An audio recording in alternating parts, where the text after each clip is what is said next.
nom du Père et du Fils et du Saint-Esprit. Amen. Bien-aimés dans le Christ, nous sommes aujourd'hui jeudi 19 décembre. Et la parole de Dieu qui nous est proposée est extraite de l'évangile de Luc, chapitre 1er, versets 5 à 25. Il y avait au temps du roi Hérode le Grand, roi de Judée, un prêtre du groupe d'Abia, nommé Zacharie. Sa femme aussi était descendante d'Aaron. Elle s'appelait Élisabeth. Ils étaient l'un et l'autre des justes devant Dieu. Ils vivaient tous les commandements et les préceptes du Seigneur de façon irréprochable. Ils n'avaient pas d'enfants, car Élisabeth était stérile. Et de plus, ils étaient l'un et l'autre avancés en âge. Et tandis que Zacharie, durant la période attribuée aux prêtres de son groupe, assurait le service du culte devant Dieu, il fut désigné par le sort, suivant l'usage des prêtres, pour aller offrir l'encens dans le sanctuaire du Seigneur.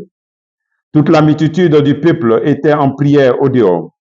À l'heure de l'offrande de l'encens, l'ange du Seigneur lui apparut, debout à la droite de l'autel de l'encens. À sa vue, Zacharie fut bouleversé et la crainte le saisit. L'ange lui dit, « Sois sans crainte, Zacharie, ta supplication a été exaucée. Ta femme Élisabeth mettra au monde pour toi un fils et tu lui donneras le nom de Jean. Tu seras dans la joie et l'allégresse et beaucoup se réjouiront de sa naissance, car il sera grand devant le Seigneur. Il ne boira pas de vin ni de boisson forte, et il sera rempli de l'Esprit Saint dès le ventre de sa mère.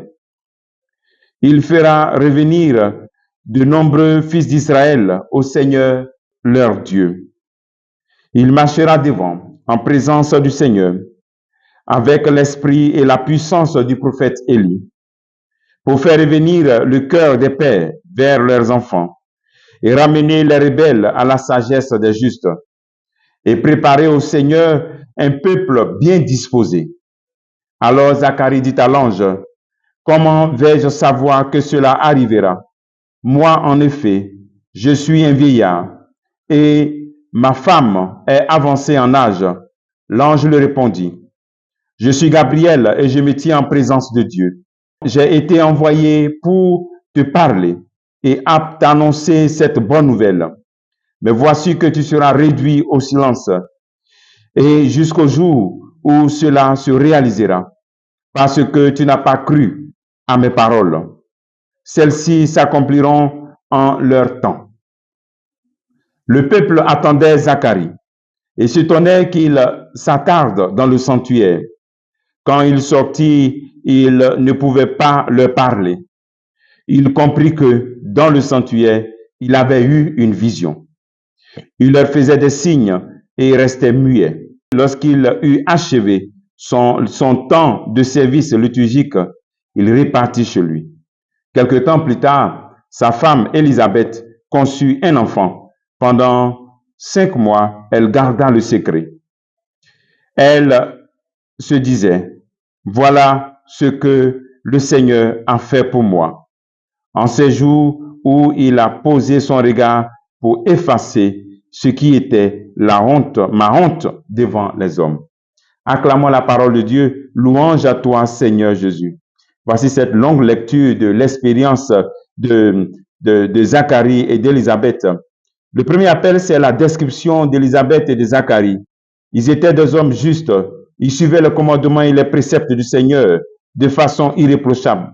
Et voici que Zacharie manifestait cela en continuant son service au temple. Malgré qu'il demande les choses à Dieu et puis il ne voit pas, mais il était un homme irréprochable et il continuait son service au temple. C'est un appel pour nous aussi quand souvent nous voyons que ce qu'on demande à Dieu, on ne voit pas. Souvent on abandonne l'église, souvent on doute de Dieu. Il faut continuer à servir Dieu, continuer à être des personnes, à chercher à être des personnes irréprochables et à rester au temple, à l'église et à servir l'église. Deuxième appel, ta supplication a été exaucée. et ta femme mettra au monde un fils. Voici que Zacharie est exaucé. Il est exaucé au moment où il ne s'attend pas. Dieu exauce. Dieu exauce toujours. Il s'agit de rester toujours en communion avec lui. Souvent, il donne des choses qu'on ne voit pas parce que notre foi est faible. Troisième élément, c'est de prier le Seigneur pour ne pas être dans le doute. Ici, la différence entre Zacharie et puis Marie, Zacharie faisait cette prière à Dieu. Il demandait cela à Dieu. Marie n'a pas demandé à Dieu cette mission que Dieu lui a confiée. Ici, Zacharie a demandé. Et voici qu'on vient lui dire que voici que tu vas avoir un enfant. Et il doute. Et voilà pourquoi il est muet. Donc, prions aussi le Seigneur pour ne pas être dans le doute. Pour que, quelles que soient les situations que nous vivons, nous puissions garder la foi et demeurer dans la supplication, dans le service de Dieu vivant. Le travail que tu peux faire en ce jour, c'est de tout simplement remercier Dieu, demander au Seigneur d'augmenter ta foi.